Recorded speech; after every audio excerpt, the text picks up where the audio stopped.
A major section of its roof collapsed on Wednesday. Luckily, no one was hurt, but it is the latest in a growing series of events that have harmed the mall's tenants, many of whom are local small business owners just trying to make it work. MyUP's Skylar Perkins explains. Skylar? Since Wednesday, the Westwood Mall has remained closed for what signs on the doors say will be an indefinite amount of time. It's all because of a roof collapse that appears to have fully caved into the bargain barn and a section of the main hallway near the back of the building. 15 to 20 feet across, it's like a square. And while the collapse has caused the entire mall to be shut down, the owners of the bargain barn are likely the most affected for obvious reasons. They declined to speak to us, citing a legal situation. Meanwhile, Kathleen Blanchard, who organized a GoFundMe to help support the family that owns the business, told us they had raised concerns to management about the roof before the collapse happened. She asked them to fix it, and they said, no, the roof could take a little bit more, it's going to be fine.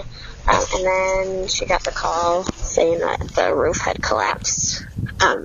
And was just beside herself, and everything is gone. And as you may have noticed, this is far from our first time reporting on issues with the mall and its owner, the Kohan Retail Investment Group. In April 2024, a failure to pay the power bill resulted in a 6-day shutoff. Back then, we spoke with tenants Avery Smith and Scott Martin. If he continues to do this, what do we do with our businesses? Promised was to come in here, secure the funding to rebuild this mall. That's what he said when he bought it. That's what he was supposed to do. He's not doing that. During that event, Martin learned the Kohan Group owned over 24 malls, with a history of similar issues across the country. With his long view of history, we circled back to see what he thought of all this. Are you still in that space over there?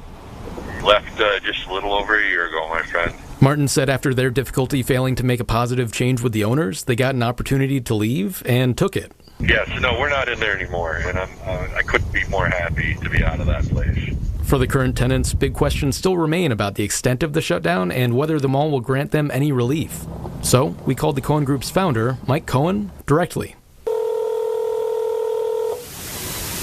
Hello? Hi, Mike. Yes. This time, the difficulty wasn't getting Kohan on the phone as much as getting on the same page.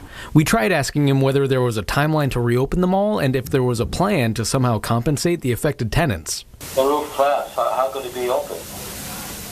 Right, yeah, it's not open. That's the problem for the business owners.